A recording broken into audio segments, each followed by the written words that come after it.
We've got some new additions to our chicken flocks. I say flocks because we've got so many chickens and they're different ages, and it's just going to be easier to introduce everybody by separating the flocks out. We still have chickens in brooders, but we also have geese. These are going to be our guard geese. We've got 1 boy, 5 females, and we're going to split them up and live with some of these chickens. So these are our second egg-laying flock, and they are not all here because we still have some in brooders, like I was saying. But we have to put them in this side because the young chickens are not going to be aggressive. My giant ducks is what I've been calling them. But these guys will 100% be very aggressive to them. So this is my old flock, my 18 chicken egg-laying. With only 1 rooster. We used to have 2, and they were actually separated 10 and 10 in between the runs, but we had a really violent rooster who was good for a while, but he got weird. So now the crown has passed to Boris here. Big boy Boris. He's a good chicken. We really like him. He's taking really good care of all the new hens, and he got 10 new girlfriends. So that's pretty cool. Or I think it's like 9 new girlfriends. Either way. So I'm giving them fodder. As soon as spring hits, one of the first things I think about doing for my chickens is I want to get them some fresh leaves and grass. Because as you can see, yes, we have built the big chicken run out here, but it is very muddy still. We are going to work on putting a door on this end for the adult chickens to move into it and then, put them back in. But we have to do some things on the outside of this chicken run because they can jump onto the roof and then escape. And our goal is to try to keep them in here as best we can without having to trim their feathers. I don't really want to clip their wings. But, we'll figure it out. That's where the guard geese are going to come into. And in this chicken run, we're actually going to build a chicken tunnel, or a channel. It's going to go around there and then behind here into the big chicken. And that's what we're planning on doing there. Other than that, there's my pup. We are experimenting with a new type of bedding. Instead of using feed hay, which is loaded with seeds, we just didn't, first time using it, we didn't know. So it's loaded with grass seed. Everywhere where we've tried to use it, grass is growing like crazy. So it's not exactly where we want to put in the garden. So we have moved on to straw and pine shavings, and I'm doing a mix of that.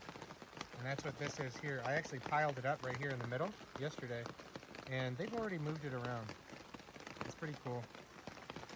They said that chickens hate piles. It's 100% true. They cannot stand piles. But they're doing pretty well. We need to get some more laying bins since we have a increased amount of chickens over here, so I'm thinking 2 more would suffice for this side. But about 20 chickens. My goal is to keep both of these runs at 20 chickens and a few geese.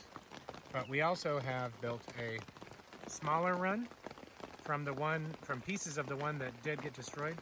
And this is actually going to be the goose house, where we're going to keep the male goose and 2 to 3 of the other geese, because we're going to keep 1 to 2 geese per flock.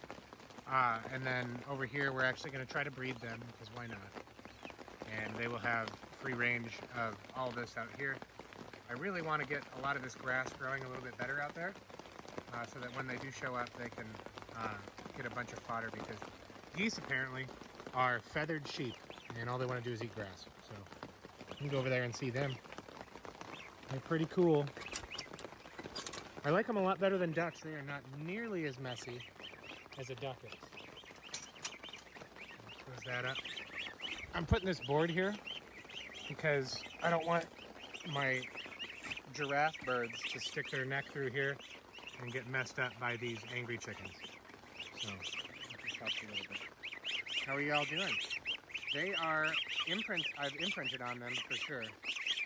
They do like to come to me because we would go grazing out in the backyard every day. And they can be loud. Hi, Daddy's here. Yeah, Daddy's here. Daddy's here. How was your first night outside? Was it pretty good? Y'all look okay. This guy's he's an African goose, and all the girls are actually Chinese goose. We traded a female Chinese goose for this guy here to one of our buddies. And we're gonna have mixed children. It'll be okay. Let me clean this up for you. Yeah. These can dirty up water still. Not as bad as a duck did though, that's for sure. I guess we also had it elevated. And one thing you want to do when you do introduce a bunch of birds is keep their food separated. So we've got 2 little feeders there, and then we have this here. They have this was the old laying bin, and what it is now is mostly for the Australorps and those other mixed birds that we've got. Let me show you these guys. These are just for egg laying. We, except for the Australorp, we actually are going to breed, but we need to get an Australorp rooster. But you can see how cool some of these birds came out of the mixes. So this one, all white, looks like a Dalmatian. I've never seen a chicken like that. Just white spots all over. Slow down, we can show everybody. Or black spots all over it. Very cool looking chicken. They integrated really well. They were in separate brooders, a little bit behind, but they're doing pretty good. And I brought them a bunch of grass and stuff too. More for the geese. They're big with that. They haven't fully become friends with everybody else yet, but they will be integrated between both sides. Both runs, both groups of chickens, just from being on this side here. It's safer for them over here, but the bigger chickens will be integrated and get used to all the chickens just from being on this side. So we've got that going for us. And yeah, pretty much one of the next things that's on the chopping block is, you can see this is our garden, and that is my cover crop. It's intermixed with a lot of grass, but my goal really was to let the cover crop go to seed, so that when I do till it under, let's go outside. It's hard to see through this one by doing. When I do till it under, we will have cover crop seeds in the seed bank in the soil. And that's really something that I'm looking forward to, because it'll help with the reseeding next year. I won't have to seed as much. I will, but not too much.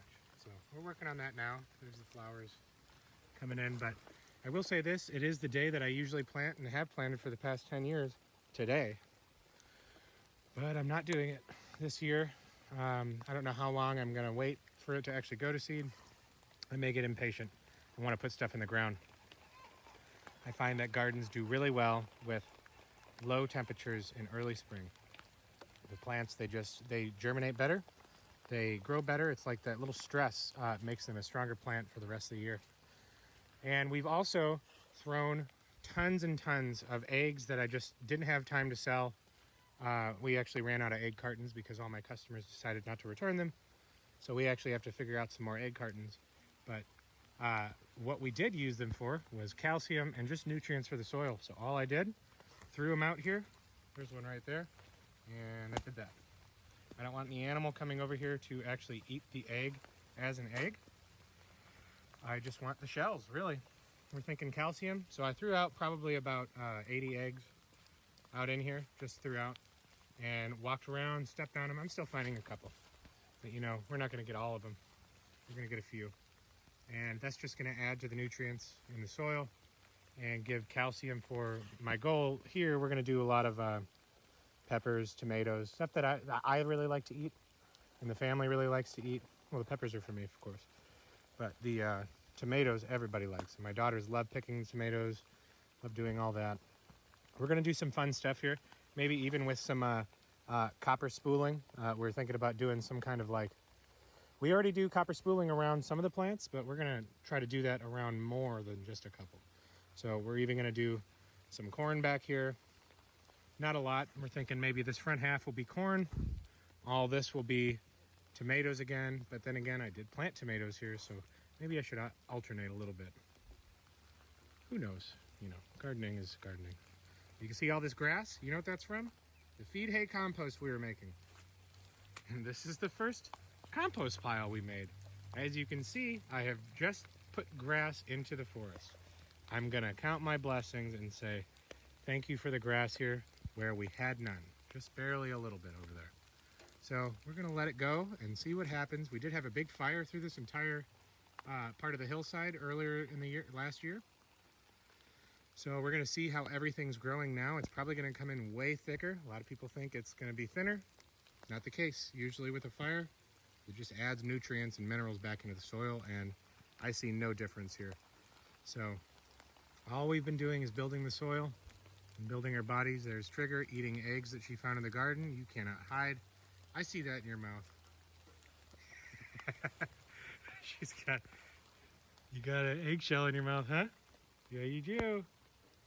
All right, good dog. I do feed her full eggs, so that's not a big deal. I'm gonna get that off you though. Oh, it's just drool. Yeah, you were definitely eating eggs, you silly girl.